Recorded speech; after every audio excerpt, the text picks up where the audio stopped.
अरे भैया मैं सीधा सीधा बोल रहा हूँ आपको, कैसी बात कर रही हैं आप कटारिया जी। भाई अ, पुराने ज़माने में ऐसा कहा जाता था, लेकिन अब बदल गया है मामला। पहले पुराने ज़माने में कहा जाता था पढ़ेंगे लिखेंगे बनेंगे गवार, यही कहा जाता था क्या? और खेलेंगे कूदेंगे बनेंगे होशियार।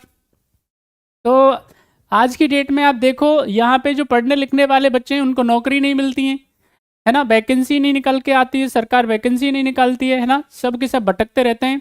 और खेलने कूदने वाले जो हैं, देखो आप करोड़ों कमाते हैं, है कि नहीं? धोनी साहब को देखो, देख लें आप साल की कितनी इनकम है, विराट कोहली किसी को भी देख लो, किसी भी क्रिकेटर को देख लो, आप किसी को भी, पहलवानों को देख लो, करोड़ों के पैकेज मिलते हैं। यहाँ पे ससुरा आदमी घिस घिस के मर जाएगा यूपीएससी में, और लगातार हालत खराब हो जाएगी। उसके बाद में भी कोई संभावना नहीं है कि वो एसडीएम बनेगा कि नहीं बनेगा, वो डीवाईएसपी बनेगा कि नहीं बनेगा, कुछ पता नहीं है। लेकिन लेकिन अगर आपने क्या किया, एक मेडल ला करके दे दिया सरकार को किसी भी स्पोर्ट्स में, तो आपकी डायरेक्ट, आप एसडीएम की पोस्ट पे, डिप्टी कलेक्टर, डायरेक्ट आप डीवाईएसपी, है कि नहीं? अगर आपने सुना होगा तो हरियाणा के हैं कोई रेसलर, जानते हैं आप सब, योगेश्वर दत्तू साहब, डीवाईएसपी वो, है ना? तो मज़े से आराम से उन्होंने खेला और पटकनी दी लोगों को, और उसके बाद में डायरेक्ट क्या हुआ, खूब पैसा मिला, और उसके बाद में अब क्या है, डीएसपी है ना? कुछ वक्त के बाद में एसपी हो जाएंगे, सोच रहे हैं आप।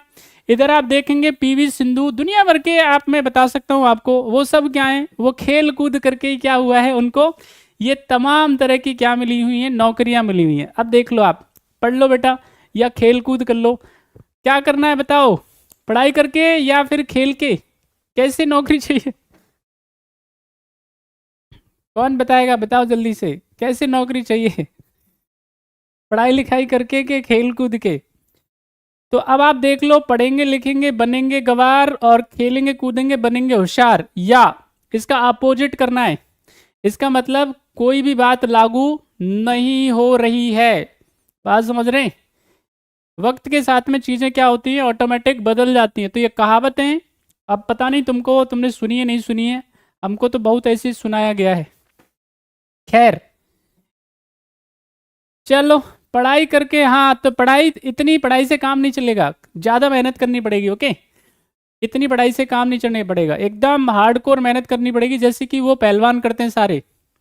पहलवान पहलवान अगर 5 किलोमीटर दौड़ना है तो दौड़ना है, 4 बजे दौड़ना है तो 4 बजे दौड़ना है, 4 बजे उठना है तो 4 बजे उठना है, यानी एएम में, सॉरी पीएम में नहीं।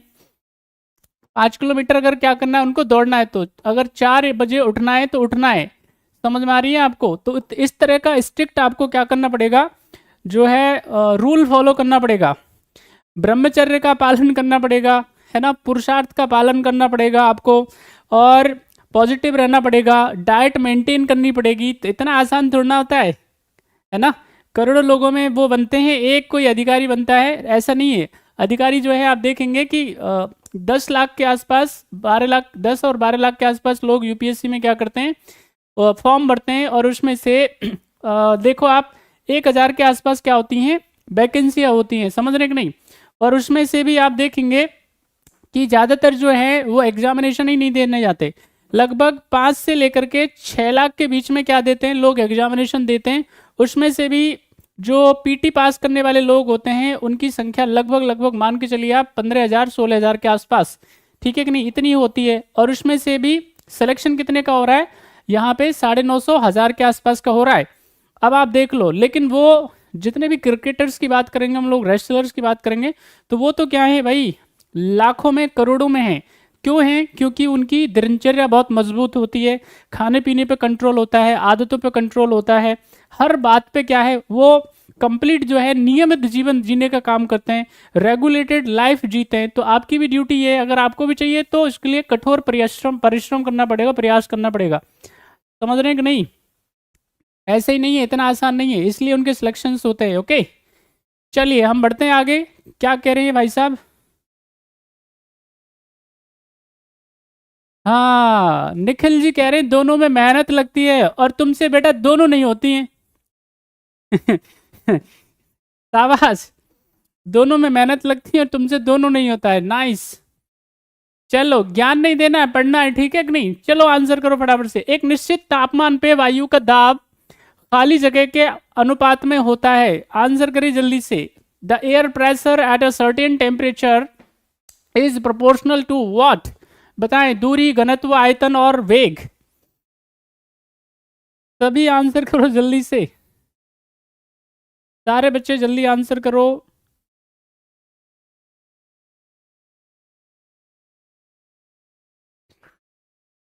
Waiting for your answers.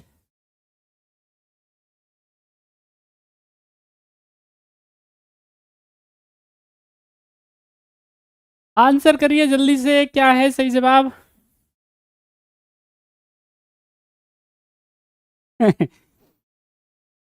ना बेटा, मैं तेरे को देखने ही नहीं आ रहा हूँ। सीसीटीवी लगे हुए हैं जहां पे तू रहता है, हर जगह पे। पता है हमको तुम्हारा, हमारे खबरी तुम्हारे आसपास घूमते रहते हैं। चलो देखो, मेहनत करो यार, कुछ नहीं समझ में आ रही है, जबरदस्त मेहनत करो। 12 महीने की बात है, सिर्फ 12 महीने, समझ में आई? 6 महीने अगर करोगे तो बी ग्रेड की नौकरी मिल जाएगी, और अगर 1 महीने, सॉरी 6 महीने मेहनत करोगे तो बी ग्रेड की नौकरी मिल जाएगी, और अगर आप 12 महीने पूरी ताकत लगाते हो तो आपको ए ग्रेड की नौकरी मिल जाएगी, है ना? लेकिन मेहनत करनी पड़ेगी, हार्ड वर्क करना पड़ेगा। बात समझ में आई? पॉजिटिव रहना पड़ेगा, आदतों को सुधारना पड़ेगा। टाइम पे, टाइम पे खाना, टाइम पे उठना, टाइम पे सोना, ये तमाम चीज़ें मैनेज करनी पड़ेंगी। कब किससे कितनी बात करनी है, ये सब क्या करना पड़ेगा? मैनेज करना पड़ेगा, है ना? हर चीज़ पे लगाम लगानी पड़ेगी, तो जाकर के सिलेक्शन होगा। तपस्या है भैया, समझ में आ रही है? तपस्या है, तप है, तप। बिना तप के कुछ नहीं होता है, तपना पड़ेगा आपको, तब काम चलेगा। समझ में आ रही है मेरी बात?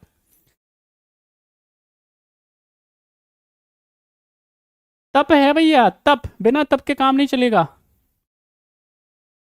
करो आंसर जल्दी से।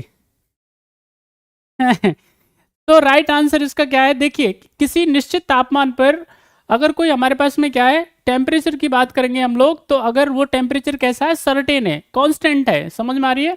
टेम्परेचर क्या ले लेते हैं हम लोग? टेम्परेचर ले लेते हैं कांस्टेंट।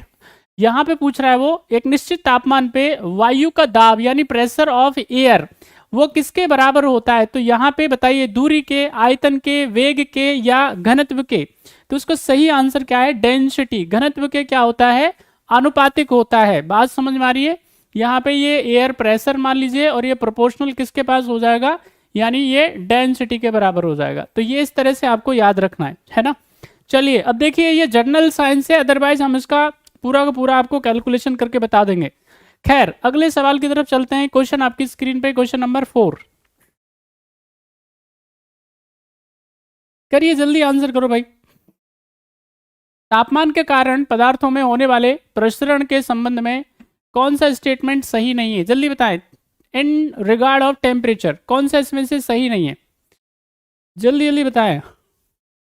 अभी कुछ एक्सेप्शन बताए थे, वो एक्सेप्शन इस क्वेश्चंस में है, अगर आप पहचान पाए तो। अगर आप पहचान पाए तो।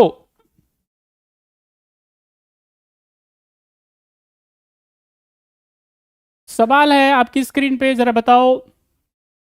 विच one of the following statement regarding expansion of the materials due to heating is not correct? क्या है सही जवाब? जैसे जैसे बर्फ पिघलती है, इसमें 4 डिग्री सेल्सियस तक एक समान प्रसार होता है। दूसरा है, पारद तापमापी तापन के कारण प्रसरण होने के सिद्धांत के आधार पर काम करता है। पारद मतलब पारा, अभी बताया था थोड़ी देर पहले, Hg। 2 रेल की पटरियों के बीच तापन के कारण होने वाले प्रसरण की गुंजाइश रखने के लिए थोड़ा अंतराल रखा जाता है। और डी ऑप्शन, किसी धातु के तार का ताप बढ़ने पर उसकी लंबाई बढ़ती है। करेक्ट आंसर बताइए जल्दी से सारे बच्चे, सभी बच्चे जो जो मारुति कक्षा में हैं, आंसर करिए। देखिए, हमने आपको बताया अभी क्या है, हमेशा एक्सेप्शन हर जगह पे मौजूद होते हैं। तो सवाल में यहाँ पे देखिएगा, आपको बताना था जो सही नहीं है। जैसे जैसे बर्फ पिघलती है, उसमें 4 डिग्री सेल्सियस तक एक समान प्रसार होता है। गलत है भाई, बात समझ में आ रही है? देखिएगा यहाँ से देखो 0 डिग्री से लेकर के 4 डिग्री सेल्सियस तक उसमें क्या होता है, प्रसरण नहीं होता है, एक्सपेंशन नहीं होता है बर्फ में। समझ मारिए, उसके जो पार्टिकल्स होते हैं वो क्या होते हैं, सिकुड़ते हैं, यानी उसमें नैरोनेस होती है। तो ये बिल्कुल सही नहीं है। बात समझ में आई? आप देखेंगे 4 डिग्री के बाद में क्या होता है, इसमें एक्सपेंशन होना स्टार्ट होता है, प्रसार होना स्टार्ट हो जाए। तो ये याद रखना, ये विशिष्ट बात है किसके बारे में, आइस के बारे में। तो यही एक्सेप्शन था। बाकी आप सब जानते हैं कि हमने बताया Hg जो थर्मामीटर होता है, पारा जो थर्मामीटर होता है, उसमें जैसे जैसे हीट होगी तो उसमें क्या होगा, वो हीट के एक्सपेंशन के सिद्धांत पे काम करता है। बात समझ में आ रही है? यानी तापन के कारण प्रसरण के सिद्धांत पे, एक्सपेंशन के प्रिंसिपल पे काम करता है। अगर हम बात करते हैं दो रेलवे ट्रैक्स के बारे में, उसकी पटरियों के बारे में, तो उनके बीच में क्या छोड़ी जाती है, जगह छोड़ी जाती है, अंतराल छोड़ा जाता है। क्यों? क्योंकि जैसे जैसे गर्मियां आती हैं तो उनमें क्या होता है, एक्सपांसन होता है। हीट की वजह से क्या होता है, पटरियों का एक्सपांसन होता है और इससे दुर्घटना होने की संभावना हो सकती है। तो इसलिए क्या है, उनमें, उनके बीच में जगह छोड़ी जाती है ताकि दुर्घटना ना हो। बात समझ में आई? क्रैक व्रैक ना आए। अगर हम बात करेंगे किसी भी मेटल के, अगर उसके वायर को अगर हम गर्म करें, उसको टेम्परेचर दें, तो उसके तार में क्या होती है, एक्सपेंशन होता है, यानी तार की लंबाई बढ़ सकती है। तो बाकी तीनों स्टेटमेंट एकदम सही है, अच्छे से पता कर लीजिएगा। फिलहाल इसका जो आंसर हो जाएगा क्वेश्चन नंबर 4 का, वो है ए इज द राइट आंसर।